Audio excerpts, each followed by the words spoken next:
La physique est la science qui traite de l'étude de la matière, de l'énergie et des interactions, à la fois ensemble ou séparément, et les interactions entre eux. Une définition plus précise peut être donnée en disant que la physique est la science qui étudie la nature, ou tout ce qui existe dans cette nature, qui s'occupe des lois et des propriétés de la matière et des forces qui l'influencent. 1. 2. La physique peut être classée en physique moderne et physique classique, et chacune d'elles contient de nombreuses informations intéressantes. Par exemple, la mécanique classique, qui fait partie de la physique classique, s'intéresse à l'étude du mouvement d'objets relativement grands et lents, tandis que la relativité restreinte, qui fait partie de la physique moderne, s'intéresse à l'étude du mouvement des objets très rapides, qui a une vitesse proche de la vitesse de la lumière, tandis que la mécanique quantique, qui fait également partie de la physique moderne, s'intéresse à l'étude des objets atomiques et subatomiques, objets qui se déplacent à des vitesses lentes, beaucoup inférieures à la vitesse de la lumière. 3. Information sur la physique classique. La physique classique est la partie de la physique qui n'utilise pas la mécanique quantique ou la relativité restreinte, comme les lois du mouvement de Newton, la théorie électromagnétique classique et la thermodynamique. La physique classique est très efficace pour expliquer de nombreux phénomènes, mais elle ne parvient pas à expliquer les phénomènes naturels à des vitesses proches de la vitesse de la lumière dans les dimensions atomiques et subatomiques. 4. Information sur la mécanique classique. Lorsqu'on parle de mécanique classique, il faut mentionner le monde, Isaac Newton, dont les 3 lois étaient parmi les ouvrages les plus fondamentaux de la physique, tout comme l'étude de la force doit l'être en présence de la 2e loi de Newton. Newton a 3 lois très célèbres. La première, un corps immobile reste immobile, et un corps en mouvement reste en mouvement à moins qu'une force résultante ne l'affecte. C'est ce qu'on appelle la loi de l'inertie des corps. Quant à la seconde, si nous appliquons une force à un objet qui entraîne un changement de son état cinétique, alors cette force sera égale au changement de quantité de mouvement par rapport au temps. Quant à la 3e loi, elle est la suivante. Si 2 corps exercent une force mutuelle l'un sur l'autre, alors cette force sera égale en grandeur et de direction opposée. Cette dernière est connue sous le nom de loi d'action et de réaction. 5. Il existe également la loi de la gravitation universelle, qui stipule que chaque corps de l'univers attire d'autres corps vers lui avec une force directement proportionnelle à leur masse et inversement proportionnelle au carré de la distance qui les sépare. Car c'est cette loi qui explique le mouvement de la Lune autour de la Terre et le mouvement du Soleil autour de la Terre. En outre, la loi de la gravitation générale a permis de calculer les temps périodiques des corps célestes tels que les comètes, comme la comète de Hubble, le temps périodique de la Lune autour de la Terre et le temps périodique de la Terre autour du Soleil.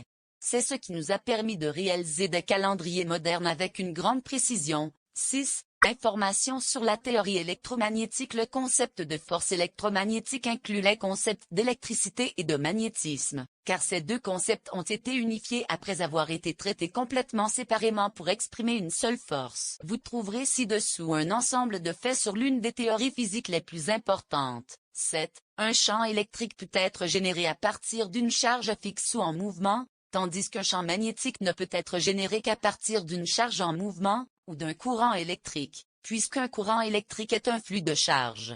La force électrique est bien supérieure à la force gravitationnelle. La force qui relie les électrons au noyau et les fait tourner autour de lui sur des orbites spécifiques est la force électrique. L'un des phénomènes naturels que nous avons compris en étudiant la théorie électromagnétique est le phénomène de la foudre. Comme la foudre est produite par le processus de déchargement des charges dans les nuages. 8. Les scientifiques qui ont contribué à l'étude de la théorie électromagnétique classique comprennent Coulomb, Faraday et Maxwell. Information sur la thermodynamique. La thermodynamique est la branche de la physique concernée par l'étude de la relation entre la chaleur et le mouvement, ou plus précisément la relation entre la chaleur et l'énergie cinétique, ou le travail et le processus de conversion de la chaleur en énergie cinétique ou vice-versa. 9.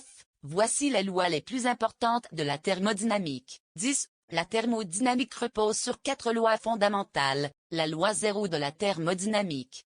La première loi de la thermodynamique. La deuxième loi de la thermodynamique.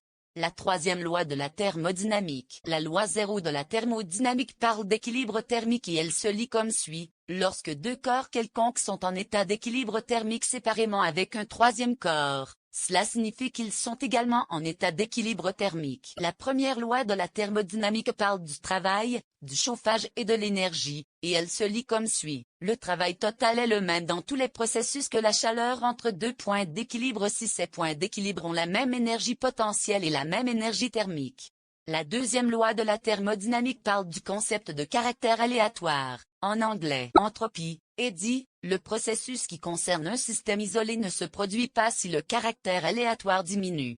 La troisième loi de la thermodynamique parle de l'énergie la plus basse possible dans la nature, qui est au zéro absolu, 0 Kelvin, et stipule, il est impossible de réduire la température d'un système pour atteindre le zéro absolu avec un nombre limité d'opérations.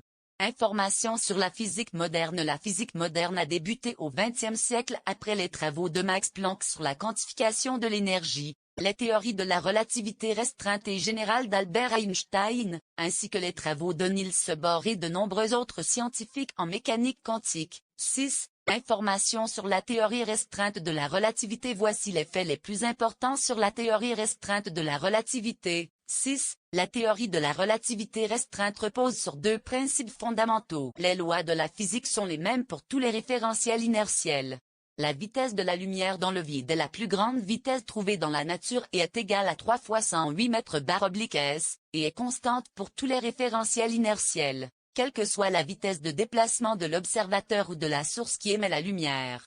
La théorie de la relativité restreinte étudie les référentiels qui n'accélèrent pas, c'est-à-dire se déplacent à une vitesse constante. Einstein n'a pas remporté le prix Nobel pour ses travaux sur la théorie de la relativité restreinte, ou même générale, mais plutôt pour ses travaux sur le phénomène photoélectrique. 6. Information sur la théorie générale de la relativité. Vous trouverez ci-dessous les faits les plus importants sur la théorie de la relativité générale. 6. La théorie de la relativité générale repose sur deux principes fondamentaux. Toutes les lois de la physique sont les mêmes pour tous les référentiels, qu'ils soient accélérés ou non.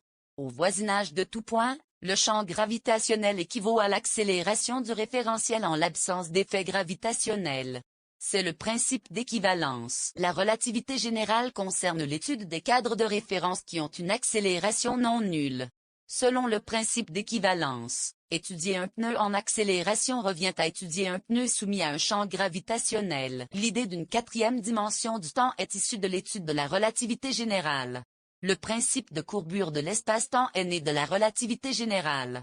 Information sur la mécanique quantique. Voici les faits les plus importants sur la mécanique quantique. 11. Le principe d'indétermination de Heisenberg nous dit que lorsque la position d'une particule est déterminée avec précision, l'impulsion de la particule ne peut pas être déterminée, et si l'impulsion de la particule est déterminée avec précision, la position de la particule ne peut pas être déterminée avec précision.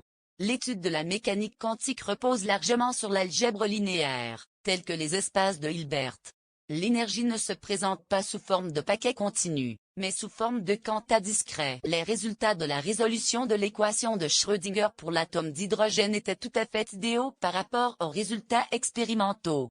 Il existe deux types de moments cinétiques en mécanique quantique. Le premier est le moment cinétique orbital et l'autre est le spin. Il convient de noter que le moment angulaire propre est une propriété d'une particule, comme c'est le cas pour la masse ou la masse. Expédition.